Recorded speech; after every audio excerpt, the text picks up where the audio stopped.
Caldwell University has been helping aphasia patients through art therapy for many years. And here to talk a little bit more about this is the director of Caldwell University's Art Therapy Center, Cindy Concanon. Cindy, welcome to the show. Thanks for being with us. Thanks for having me.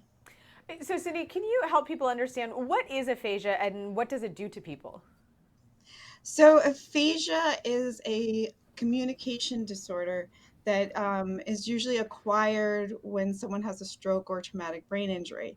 It affects the ability to speak and sometimes read and write, but it does not affect intellect. And I think that's the part that people don't understand is that even though someone may not be able to speak, their intellect is intact. Hmm. And that's the hardest part, I think, too, when you're seeing a loved one or someone that's going through this. They understand, but it's just getting it out is the hardest part. So how does art therapy help in that circumstance? Yeah, so our therapy program does a few things.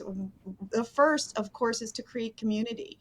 So when we join together and we make art, there's a community that gathers of people who understand what you're going through, um, and then there's also the opportunity for you to speak about things that don't have to do with your illness, with your deficits. So you're talking about things that are you enjoy in life, the things that you find beautiful. So it's a way of reconnecting with your identity. There's a lot of identity loss when you go through this process. That you may have been someone who was in charge, and once this happens, it's sudden. Usually with the traumatic brain injury or a stroke, you're suddenly no longer the person you were before your stroke. So through the art, we are able to help people express themselves non-verbally as well as verbally, and really get to know themselves again, find new skills, find new talents, and new ways to communicate. There's just something also very soothing about painting and creating art in that way as well, I'm sure. Yeah, so art in and of itself can be very therapeutic, and it can help to reduce stress, and it just by through the making. People throughout all of time have used art to make things special and to communicate and to celebrate. So art is an innate way for human beings to make something special. Yeah, absolutely. So, Cindy, how long has the program been in place, and what have you seen are the results for some of these patients? So for our center has only been open for 1 year. Wow. We've just opened, yes. But I've worked with people with aphasia for a long time. And it's amazing because like one of the biggest um, things that happens when you um, have aphasia is really the loss of identity. Mm. And it's a tremendous loss to lose your ability to communicate with your loved ones and with the outside world, Yeah, when I there's can't so much imagine. going on inside your mind. So with art therapy, we really use advocacy and empowerment and agency, and all those things happen when someone engages with the arts and with their community. And then we're able to do things like art shows and other ways for people with aphasia to advocate for themselves and to have a way of communicating with the outside world through the art And that how do really hits. yeah, and how do the students at the university play a role in this program as well? Yeah, so we're a teaching clinic. So our graduate students are our clinicians. And that's so exciting for me because now I can help um, close the gap in mental health care for people with aphasia. Mm. Since most talk therapists don't see people with aphasia. and they've Yeah. been through such a trauma. So art therapists are a really good match to meet those needs. And I'm in a position where I can help new mental health practitioners with a specialization in art therapy to be able to get to know this population of people with aphasia. And it's rare. It's, if you haven't heard of aphasia, don't feel bad. I think their statistic is only 7% of people have heard of aphasia. Wow. So it's our mission.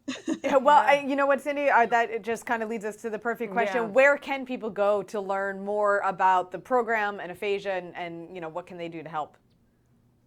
Yeah, so we are here at Caldwell University on site. That's our campus.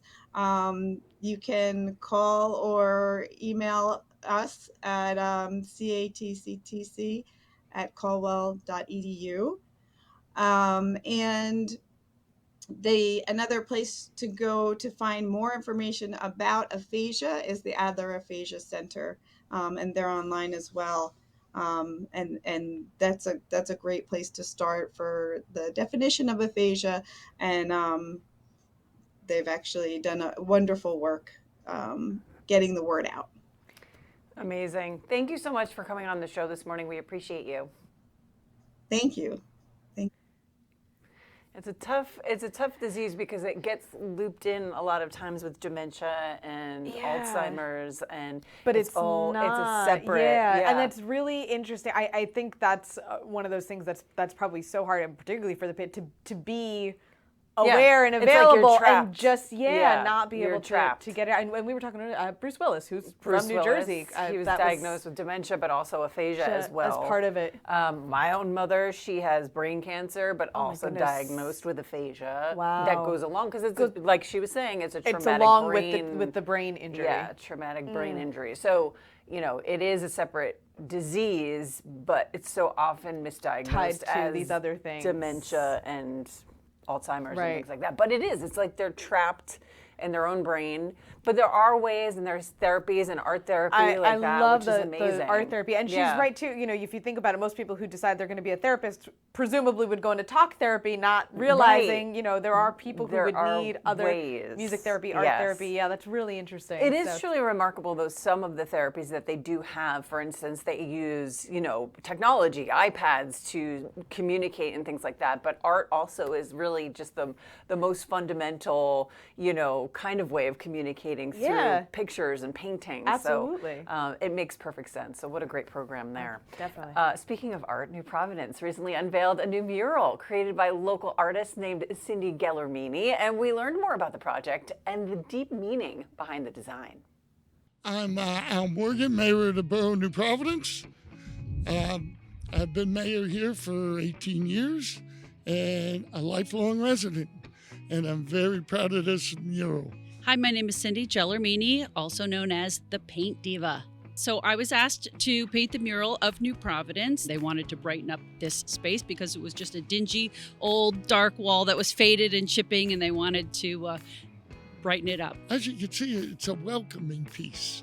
And what I like about it, if you look at the depiction on the mural, like new, that comes from our town symbol, where we were called Turkey at one time, and because the abundance of wild turkeys before the Revolutionary War. I was here painting over a period of 6 weeks, and each day when I was done, I would do a Facebook Live video so that people from the town could follow along and they could watch the progress.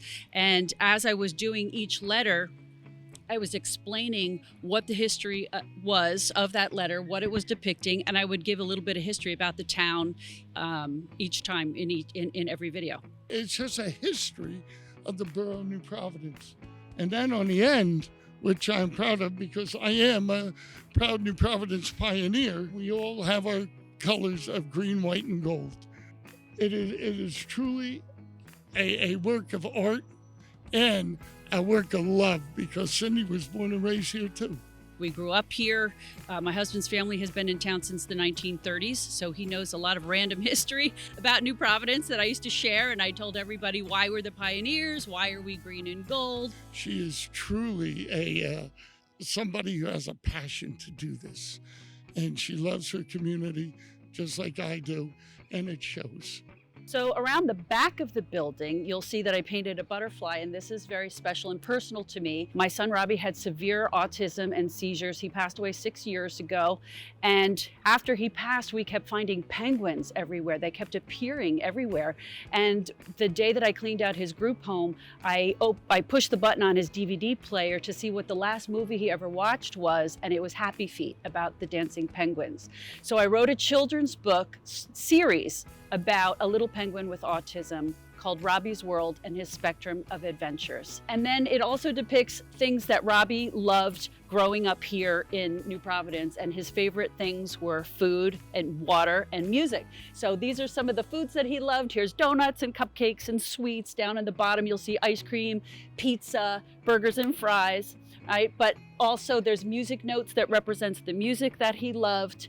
And down here, this section just represents the water. One other thing I wanted to mention too is up top here, you'll notice that there's a couple purple butterflies, and that is in memory of Brooke Healy. She was a little girl that had brain cancer. She passed away at 5 years old, and her family is local to New Providence as well, and they have the Brooke Healy Foundation. So I just want to invite everybody to just have fun with the mural. Just come, take your pictures, use the hashtag so we can all see your great photos and enjoy. Its hashtag is NewProvMural. I just love it. What a beautiful piece of work there. Absolutely. And just the history. I mean, you walk by so many murals, you don't know the meaning. I mean, it's nice to know. It's for nice sure. to know why it's there. Absolutely. Yeah. A really beautiful piece. And I love the dedication to her son as well. Yeah, It was really it was touching. really nice. Absolutely. All right, guys, you can watch On New Jersey anytime on your Roku or Fire TV, and of course on any device at ONNJ.com.